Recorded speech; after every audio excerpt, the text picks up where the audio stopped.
जय श्री कृष्ण। दूसरा अध्याय और 16वां श्लोक। और इतनी सुंदर बात जो भगवान ने कही है, बातें भगवान की सब सुंदर है, लेकिन ये एक ऐसा श्लोक है जिसको सभी विद्वान अपने प्रवचन में इसका प्रयोग करते हैं, सब भक्तों को समझाने के लिए, हम सबको समझाने के लिए। और भगवान कहते क्या हैं? ना सतो विद्यते भावो, ना भावो विद्यते सता। वो कहते हैं जो असत है उसका अस्तित्व ही नहीं है, और जो सत्य है उसका कहीं अभाव नहीं है। परमात्मा का कहीं भी अभाव नहीं है, परमात्मा सर्वत्र है। यो माम पश्यति सर्वत्र। भगवान क्या कह रहे हैं? सब जगह हैं। ना तद्भासतो सूर्य, ना शशांको, ना पावका। ना उसे सूर्य की जरूरत है, ना चंद्रमा के प्रकाश की जरूरत है, वो अपने प्रकाश से स्वयं प्रकाशित है।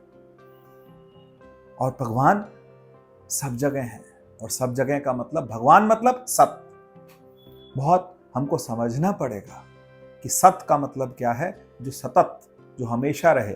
और असत का मतलब जो जिसका आभास तो हो, जो दिखे तो, लेकिन उसका कोई अस्तित्व नहीं है। और उसका अगर अस्तित्व है भी, असत का भी अस्तित्व जो है वो सत्य है। असत किससे आया? असत जो है वो परमात्मा से आया, वो उसी सत्य से निकल करके आया। सत्य का अस्तित्व है, असत का कोई अस्तित्व नहीं है। सांख्य मानता है कि तीन चीजें नित्य हैं।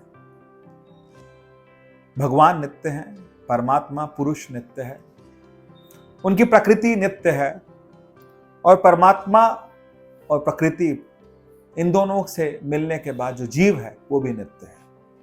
वेदांत मानता है कि सिर्फ परमात्मा नित्य है, वही हमेशा है, उसी से जो है, उसी से प्रादुर्भाव हुआ है माया का, उसी से प्रादुर्भाव हुआ है जीव का। ये जीव और ईश्वर के बीच में जो है वो माया है। बहुत सुंदर बात कहते हैं तुलसीदास जी, और सुनने लायक है। राम लखन बिच सिए सोहई जैसे। जब भगवान राम, लक्ष्मण और सीता तीनों वनवास को जा रहे थे, सबसे आगे भगवान राम थे, बीच में सीता थी, और उसके बाद में लक्ष्मण थे। तो तुलसीदास जी बहुत सुंदर कहते हैं, ब्रह्म जीव विच माया जैसे। ब्रह्म में और जीव के बीच में कौन है? माया है। सांख्य मानता है कि ये तीनों नित्य हैं, लेकिन जीव का माया में और माया का परमात्मा में जो होता है वो मिलन हो जाता है। हमको ये बात समझनी है कि सत्य का अभाव नहीं है और असत का अस्तित्व नहीं है। आइए जानते एक छोटे से, हम कह सकते हैं एक्सपेरिमेंट प्रैक्टिकल से, क्योंकि हमको समझना तो होगा। मैं ये कहता हूं कि ये क्या है? ये कपड़ा है। इस कपड़े में हमने गांठ बना दी, एक गांठ बनाई। अब ये गांठ बना करके मैं आपसे पूछता हूं, मुझे बताइएगा कि ये गांठ है कि कपड़ा? तो ये आप कहेंगे गांठ है। तो गांठ में कितना कपड़ा है?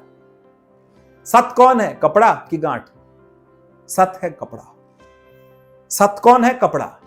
उस कपड़े में आप कितनी भी गांठें बना लें, वो गांठें आपस में लड़ने लग जाएं। हम जीव जो हैं आपस में लड़ते हैं, एक दूसरे को बुरा भला कहते हैं, लेकिन जब बुरा भला कहते हैं उस समय हमको ये समझ नहीं आता कि इस गांठ में जितना कपड़ा है उस गांठ में भी इतना ही कपड़ा है, क्योंकि दोनों का अस्तित्व, दोनों का सत्य वो कपड़ा है। लेकिन दोनों क्या बन के बैठी हैं? गांठें बन के बैठी हैं, दो अलग हो रखी हैं। तो गांठ का, ये गांठ क्या है? तो गांठ कहते हैं ना सतो विद्यते भावो, ना भावो विद्यते सता। कहते हैं असत का कोई, असत कौन है? असत गांठ। और सत कौन है? कपड़ा। शायद आपको ये बात समझ आ रही हो। आपको कुछ पूछना हो, आप मुझे मैसेज कर सकते हैं। आप मुझको इस बात करिए, कुछ भी पूछ सकते हैं, आप मैसेज कर सकते हैं। यहीं पर आपको नंबर भी दे दिया जाएगा, आप उस नंबर पर भी आप मुझसे बात कर सकते हैं, चैट कर सकते हैं, कॉल कर सकते हैं। जय श्री कृष्ण।